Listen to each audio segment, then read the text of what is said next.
this video, we're going to go over the department workspace in Nuventive. We're going to be looking at all the sub-workspaces available under the departments and how to navigate those various workspaces. So once you log into Nuventive, use the center pull-down menu to find your department. In this case, I'm under Social Sciences. You should land on this home dashboard. Under the program menu, this is called the hamburger menu, you'll see the various workspaces available under a department. So we have the home or the dashboard, that's this page here that you automatically land on when you open a department area. We have the course assessment workspace, we have the course assessment column report, and the document library. We're first going to go over what's available on the department dashboard. So as you open the department workspace, you're going to see, in this case, this is for social sciences, you're going to see all the courses under that department. Now remember, course assessment is being done under the departments, not under the programs. So you should see all of the courses that your department is responsible for assessing. Not all the departments that, or excuse me, not all the courses that may be accessed, but all the courses that your department, particular department, is responsible for assessing. Under each course, you'll see the various outcomes, the student learning outcomes for each one of those courses. In case of history, you'll see that there's 5 student learning outcomes. You'll see the next column is the measures. This particular course, History 100, has 5 assessments. Each one of these have one measure. You may have multiple measures for an outcome. In this case, this particular course has 5 outcomes, and each one only has one measure. And then once you actually do some assessment and you want to add those results into Nuventive, it will show you the number of findings. And then once you also have the information, those final results available from your assessment, it will show you the number of students that were assessed, the number of students who met the target, and the percentage of students meeting the target. So this is the home dashboard. You'll also see on this home dashboard a small chart over here on the right that will show you the percentage of SLOs with findings. And what that means is the percentage of all the SLOs for all your courses that have actually been assessed. So if you just want to see a quick overview and say out of whatever, all the courses under this particular department, how many of those outcomes have actually been assessed and the findings have been added into Nuventive. And then you'll also have a chart down here. And the reason these are blank is because we're just starting out with Nuventive and there's not a lot of information added to it at this point. You'll also see a tab here that says the number of students meeting the target. So as you know, you have a course, you have an outcome, you have a measure assigned to it, and then you also have a target that you hope to achieve. And that's what this will show us, how many students met the target. You'll also see some filters up here. You can filter by the outcome status, whether it's active or inactive. You can filter by the planned assessment cycle. We're currently in the 21-24 cycle. When we move to the 24-27 cycle, you'll be able to filter out if you just want to look at one of those. Otherwise, it will show all. And then you can also look at reporting periods. And the reason why some of these are blank right now is because we just don't have any data into Nuventive at this point in time. The next thing you can see on this home dashboard is the ability to split screen, which I talked about in the introduction video. You can split it 75-25, where you have some area over here on the right. You can also split it 50-50 or 25-75 if you really want to see what's on the right panel a little bit more. We've added some links on the right panel or some documents depending on what workspace you're in. For the department homepage or dashboard, we've added the ability for you to also see a program review for social sciences. You can see the program review workspace, the goals and action items, the resource requests, and whether the dean has reviewed it or made any comments. This is really, right now, this is, like I said, this is, just really basic because we don't have a lot of information in here at this point in time. But if you're in your department workspace and you're looking at outcomes and you want to also look at program review, this is really helpful for chairs to look at information side by side without having to leave one workspace to work on the other or to view the other. So you can do some time, spend some time exploring the different views and what's in the column. We will be adding more things in that right column as we go along, either different additional links or actual PDFs or documents that programs or departments may need access to at some point in time. So this is the home dashboard, really easy to navigate. You can look at all your courses very quickly, make sure that you do have a measure assigned for each one of them. And if you can quickly see which courses or which measures, which outcomes have not been assessed by, if they don't have any findings, they haven't been assessed. Many of us will show zeros here because we didn't carry over any findings just yet. So you'll need to manually input those in. We've asked folks to kind of hold off on that and do that into Nuventive in the spring of 23. So as we add information, you'll see more of this populate. If you go back to the hamburger menu in the department, the next area is the course assessment area or workspace. So if I select that, it's going to open up this page. This page is the course assessment page, and what you'll see on here, some of the features, you can use this pull down menu to find any course that's assigned to your department for assessment. In this case, I'm just pulling up History 100. You'll also see you can look by outcome status, active or inactive. If you have some outcomes, if we're say a year from now or 2 years from now and you've made some of your outcomes inactive, you can see all of them, or you can just see the active ones or all of them. You can also look at when do I plan to assess these. We're going to assess, remember, all outcomes have to be assessed at least once during a cycle.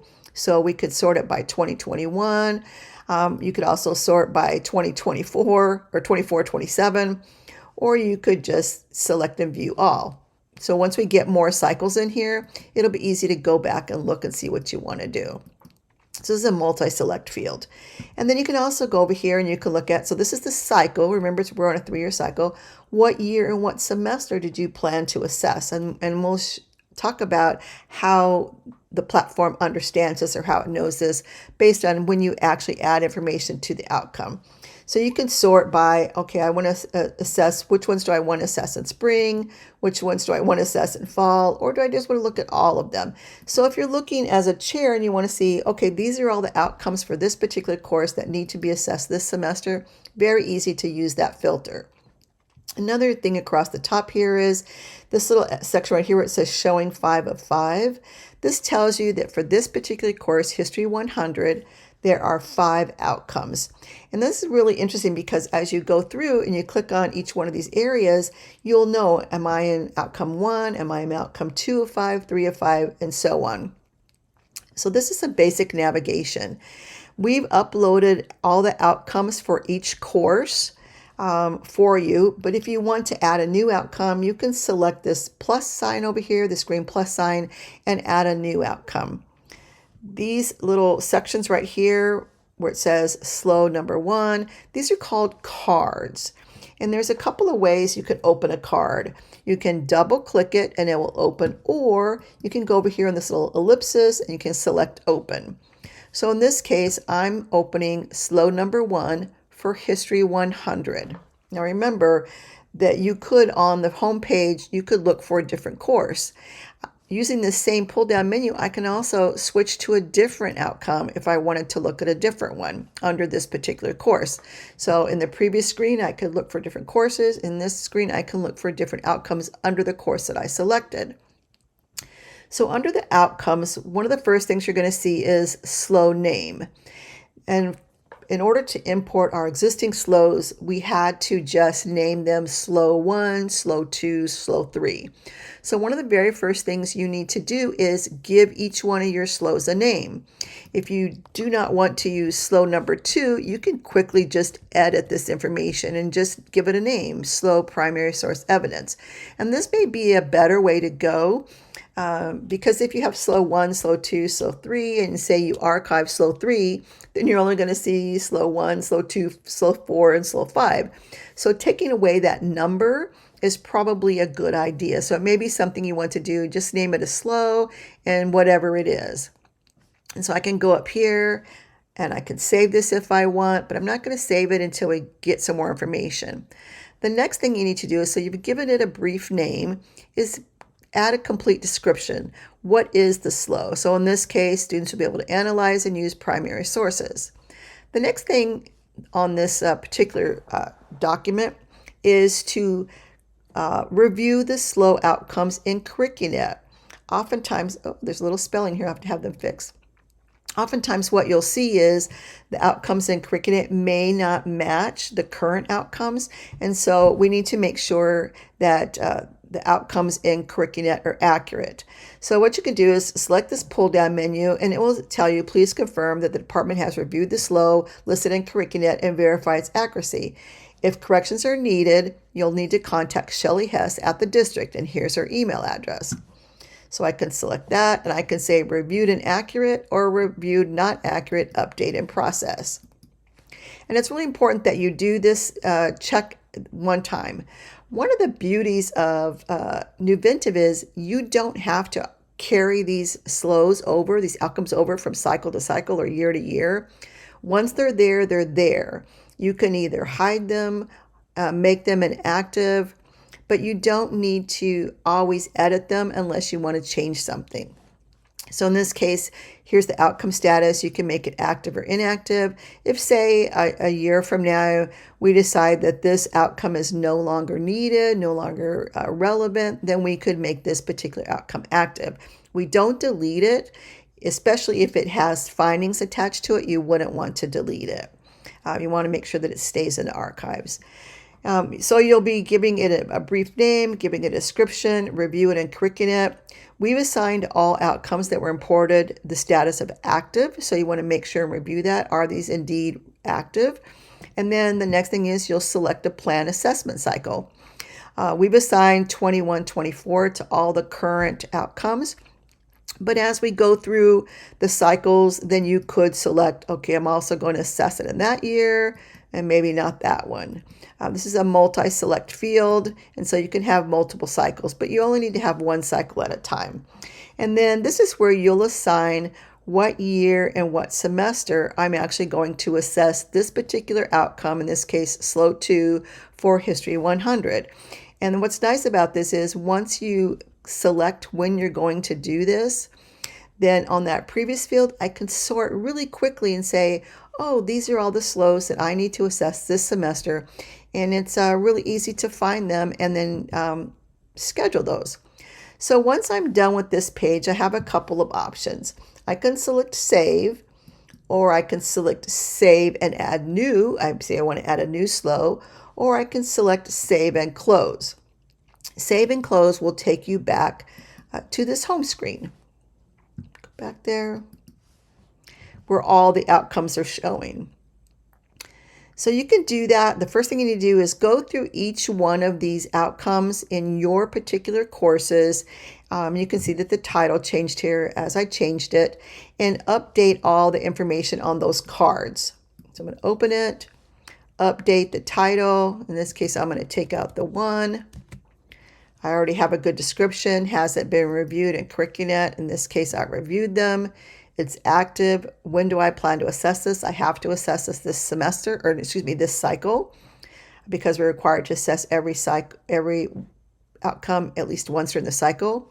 I'm going to assess this particular one in spring of 23, and then I can select Save. And now I've saved it. And so let's go back. I can go Close, and I'm going to go back to all those outcomes. So I'm going to select outcome number 3. I'm going to give you an option where you can just double click it and it opens right up. I'm going to change the name. Have I reviewed it? Yes, I went and reviewed all of our outcomes in curriculum. Make sure you do that. This particular outcome is still active. I want to assess it in this cycle because I'm required to. And then I'm going to assess this one also in spring of 2023. And I'm going to save it. But this time I'm going to give you an example of moving on to the measure. So this is my outcome, SLO, continuity and change. This is my complete description. I've reviewed it in a curriculum. It's accurate. I only need to do that one time, at least once in the cycle, just to make sure that there's no errors in curriculum. It's active. I'm going to assess it this cycle, and I'm going to assess it this in spring of 2023. So after I've given some basic information about the outcome and when I'm going to assess it, my next step would be to go to the Measure tab. And you can select that. And here I say that this measure how am I going to measure it? So I've added a measure of a direct exam. Now you may need to go in and add measures for your SLOs. We did bring some over when we could, but some outcomes may not have measures, but it's really easy to add.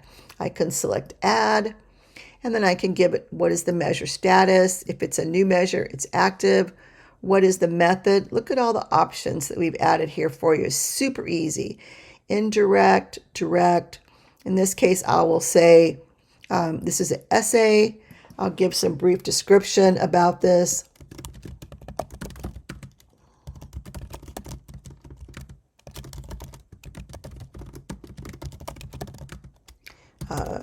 Continuity and change in history over time. And now I have a measure. I need to give it a target. So in this case, I'm going to say 50. My target will be 80% of the students who attempt this measure will achieve at least 85%. I'm going to give it a person responsible, myself. And if I wanted to, I could add some supporting documents. In the case here, if I wanted to add an example of the prompt, say, for this particular essay, I could add that here really easily. So you can do that. One interesting thing about this particular page is, so I have my SLO here, and I have just a brief description of it. But if I go over here and I click Show Details, it will show me all the details for that particular SLO. So I can see this area that's kind of a light green area. This outcome here's, so I have my brief description, my full description, my planned assessment cycle if it's active, and then I can go do my measures and add any supporting documents. Then when I'm done, I can click Save, and then I can select Close. So now this particular outcome actually has 2 measures, which is fine. It's okay. You can have multiple measures if you want for an outcome. And we'll talk a little bit later about that, why you might want to do that. We'll discuss that in a different video, how you might want to do it. Maybe you change the measure. Maybe you want to measure multiple times in a semester, or measure one way in one semester and a different way in another semester in order to do some disaggregation of information. Once you've actually administered your assessments and you have your actual results, you would then move to the Findings tab. In this case, there's no findings have been entered because we haven't done these assessments yet. But if I was ready to do those findings, say had already, given the students the exam and I have the results, I can come over here and select the Add. And now I can go through and fill out my findings information. It's really easy to do.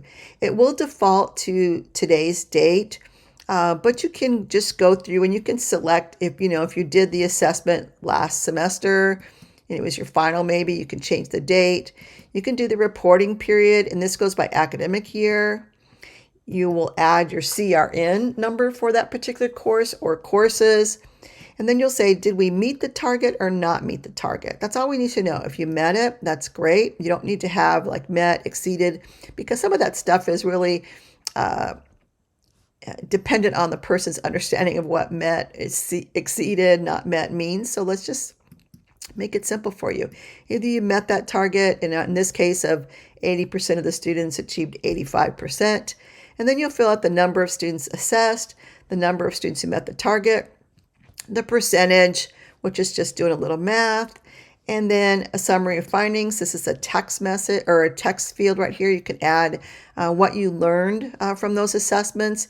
Maybe you learned that the online students did better than the on-campus students, or maybe you learned that on this particular exam, maybe one of the questions students didn't do as well on one question or did really great on another question. And so you would discuss, what did you learn from that assessment about that outcome? Are students learning what you were asking them to learn?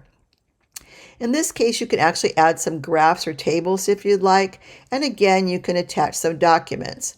So once you have your findings, then what you can do is you're going to come back at the end of the cycle and you're going to or whenever you do these findings, and add an action plan.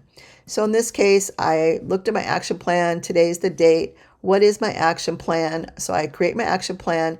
But then after the end of the cycle, the 3-year cycle, I'm going to come back here and give a status update on this particular action plan.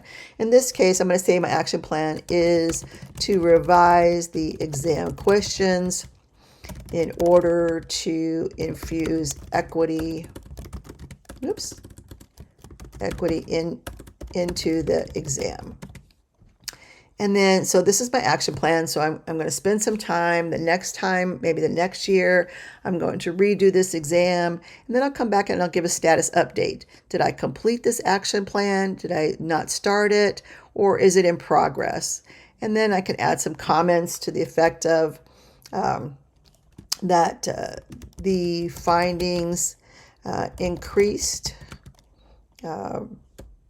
Let's see, the finding and success rate on the exam increased in the revised version. Something like that. You could add whatever you want. We didn't do it. This is why we didn't do it. Whatever it is that you want to do. And then again, you can click Save, or you could click Save and Close. Oh, I guess I missed a required field. That's what I wanted to show you, and I didn't do that, is any of the fields that have a little asterisk by it, like this field and this field, those are required fields. So I'm going to just back out of this because I don't want to save this information because we really haven't done the findings yet. So I'm back on the dashboard for the department. Again, I can go to the course assessment workspace. Here's my courses. I can pull all the courses from the pull down menu. I can filter them if I want once we get a little more information. And then I can go through, I'm going to go back to the history one I was playing around with. Remember, it says 5 of 5. I can open this card by double clicking or using that ellipsis. Fill out what my slow is. This is the very first thing you should do when you get into Nuventive. Add my measures. Remember, you can, same thing, you can double click or use the ellipsis. I have all my measures here ready to go. I can click Show Details to tell me everything about that outcome. I can close it. So I've added created my measures, and then I can add my findings and action plan. So it's really easy to navigate in Nuventive when it comes to course assessment. Play around with it. You know, you can just close it. You don't have to save it. You can save it. You can edit it. It's really easy to do. If I close this, like I said, I can just go here and go open it. And once it's open, I can edit it. So it's really easy to do. Remember that the outcomes, if you're going to change your outcomes, you need to also make sure that they're updated in Curricula. So you update them first in Nuventive and then make sure they're updated in Curricula. So that is really the course assessment workspace. I will come back in a different video and talk to you about the column report and the document library.